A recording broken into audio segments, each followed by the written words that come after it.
Assalamualaikum warahmatullahi wabarakatuh. Waalaikumsalam warahmatullahi wabarakatuh. Terima kasih pada Bapak Ibu guru yang sudah berkumpul. Saya pada kesempatan kali ini akan melakukan evaluasi diri setelah berada di bulan ketiga, masuk bulan ketiga. Jadi saya mau melakukan evaluasi diri dalam rangka perbaikan ke depan. Evaluasi diri saya yang pertama adalah satu, yaitu saya belum dapat menguasai karakteristik seluruh siswa dalam satu kelas dalam aspek sosial dan emosional. Saya hanya beberapa siswa, ya tidak lebih dari 50 atau 60% dari jumlah siswa yang bisa saya kuasai. Lebih khusus yang saya kuasai adalah yang mempunyai spesifikasi, misalnya pinter, kemudian suka bertanya, kemudian pendiam, tidak pernah bertanya. Ini adalah spesifikasi. Jadi yang saya mengalami kesulitan adalah orang yang biasa-biasa aja, yang tidak mempunyai spesifikasi khusus. Ini yang susah saya hafal, bagaimana karakteristiknya, bagaimana emosionalnya, karena memang dia sangat biasa-biasa saja dan jumlahnya ini banyak. Jadi demikian yang bisa saya sampaikan mengenai evaluasi yang pertama. Kemudian saya mempunyai suara yang cukup keras. Mungkin di antara guru-guru di sini, suara saya mungkin cukup keras, atau mungkin bahkan paling keras suara saya ini. Dan ini diberikan kepada siswa, kepada saya, bahwa saya orang galak, akhirnya kan seperti itu. Karena suara, padahal saya berusaha memberikan kasih sayang pada anak-anak juga. Tapi feedbacknya ke saya, Bapak galak.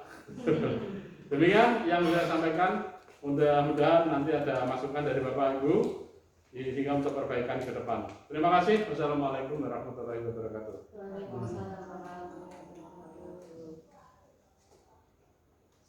Ya. Saya akan menanggapi apa yang Bapak sampaikan mengenai Bapak yang dianggap galak tadi. Iya. Memang dari apa ya? Badan ya Pak ya? Iya. Terus suara yang keras. Iya. Ditangkap anak itu kesannya galak. Tapi begini Pak, untuk menghilangkan kesan galak tadi. Iya.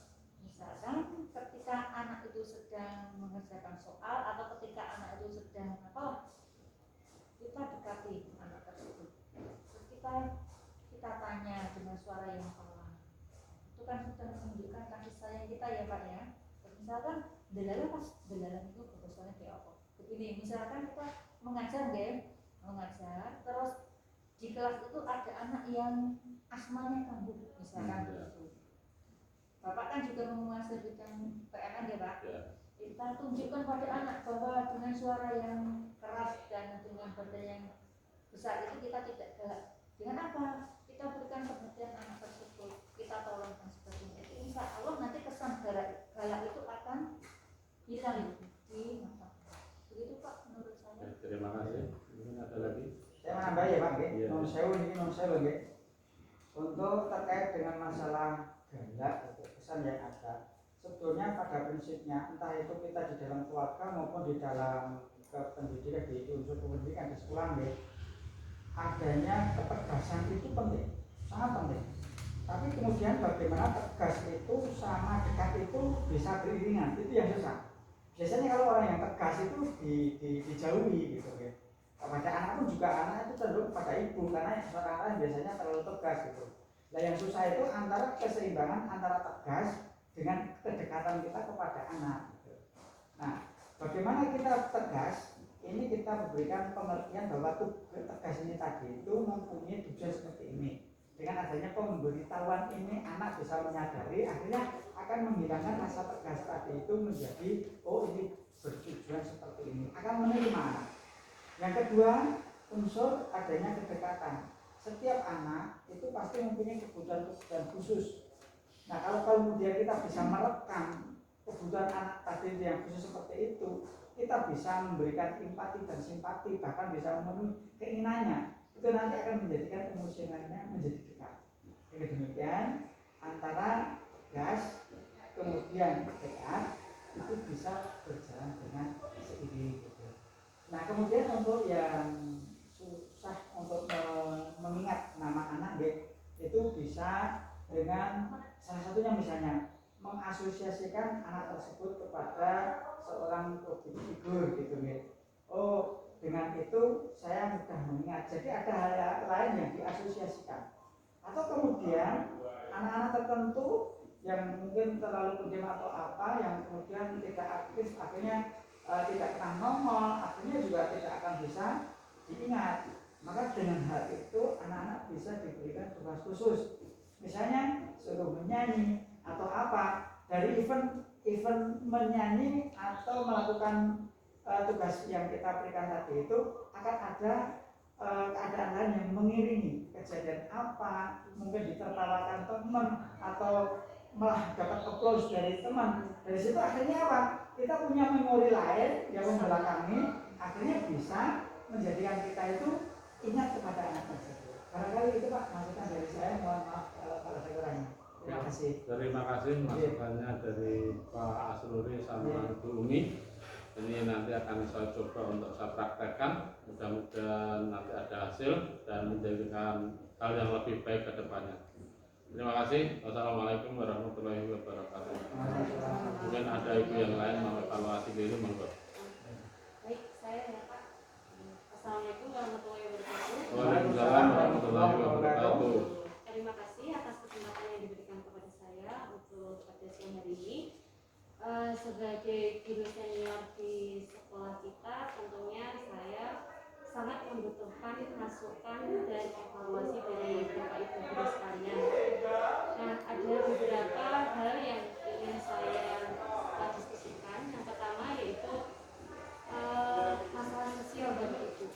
Saya itu cenderung terlalu fokus dengan apa yang jadi tugas saya, apa yang jadi tanggung jawab saya, sehingga kadang saya itu tidak terlalu sering bersosialisasi dengan Bapak Ibu yang lain, dan takutnya saya, apakah saya dianggap sombong atau penyendiri dengan saya yang seperti itu, begitu. Terus kemudian yang kedua, saya itu di kelas seringkali karena saya itu melatih skill anak-anak untuk bisa berbicara bahasa Inggris. Itu saya itu kebiasaannya memakai aktivitas yang membuat anak-anak itu tertarik, misalnya games atau nyanyi lagu bersama dan sebagainya. Nah, kadang pas saat saya tidak menyiapkan ke depan anak-anak itu, mereka itu selalu meminta, jadi kayak ketagihan gitu loh Pak. Jadi itu kayak saya itu merasa aduh, apakah saya karena keseringan seperti itu akhirnya anak-anak maunya yang game dan sebagainya seperti itu. Nah, mohon masukan dari Bapak Ibu guru semuanya, pasti akan sangat bermakna bagi saya. Itu saja, matur suwun. Terima kasih. Tetangga ibu, bapak-bapak. Benar kan? Untuk Mbak Evi yang kaitannya dengan permasalahan sosial tadi ya. Ya untuk lebih dekatnya misalkan bisa dilakukan waktu, misalkan dalam mengajar 1 minggu full misalnya ya. Ya mungkin kan yang 2-3 hari mungkin ya, misalnya sebelum pulang itu bisa menyapa dulu. Nah itu kan sudah merupakan sosial itu loh, sudah merupakan ini sikap sosialnya sudah misalnya menyapa, berarti sudah dianggap tidak sombong lagi, seperti itu. Dari saya itu, monggo yang lain. Ya, hanya menambahkan kemauan apa yang disampaikan sama Ibu Nur Hasanah. Di dalam bahasa Jawa itu ada istilah gini Ibu, tembung sakalimah ndadake ajaring ati. Ngoten nggih. Tembung sakalimah cuma sekejap kita mengucapkan gitu ya, satu kata saja itu menjadikan ajaring hati. Hati itu jadi merasa nyaman, dekat, diwongke gitu. Misalnya cuma apa? Misalnya ketemu di tengah jalan, wah nembe siram-siram Pak D. Pak D sudah tahu tanpa ditanya bahwa dia itu siram-siram. Tapi dengan seperti itu cukup itu jadikan tali ikatan secara emosional. Jadi itu nanti akan bisa mengurangi manakala nilai kita itu di dalam sosial itu terlalu dikatakan apa kata-kata nggak kaku atau egois atau sombong gitu. Dan ini pun juga seiring dengan ajaran agama kita, orang yang paling baik di antara kalian adalah orang yang lebih dulu memberikan salam. Wujudnya salam tidak harus berupa assalamualaikum, tapi bisa juga berupa istilahnya sapa, aruh gitu. Itu aja ya. Jadi tidak memakan waktu, tapi nama kita, diri kita itu sudah dikenal, ngomong ke, diwong-wong gitu. Ya demikian. Terima kasih. Barangkali sudah cukup ya apa yang kita upayakan untuk mendapatkan umpan balik ataupun masukan guna untuk memperbaiki diri kita ke depan, khususnya di dalam dunia pendidikan, lebih khusus lagi di masyarakat kita. Semoga pertemuan kita ini memberikan manfaat yang selanjutnya nanti bisa bersinergi, saling mengingatkan, saling memberikan masukan dan menerima. Semoga semuanya membawa ke arah yang lebih baik. Itulah